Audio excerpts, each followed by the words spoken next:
Alright, now I'm going to show you how to construct the milk bottle and the fish, the flying fish.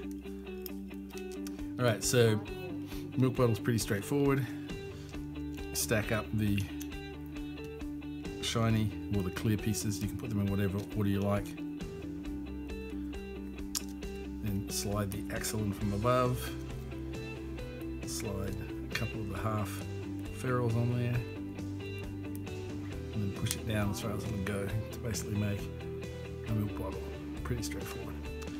Likewise, the flying fish, start with the small L, put the blue peg through, then take a small peg and insert the wings on the pointy edge of the wing.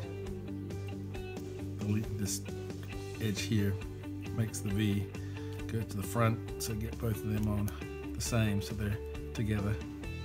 Then on the back you put a long 5-axle through.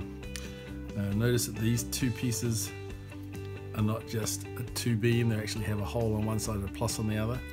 That way slide the plus onto the axle in both cases.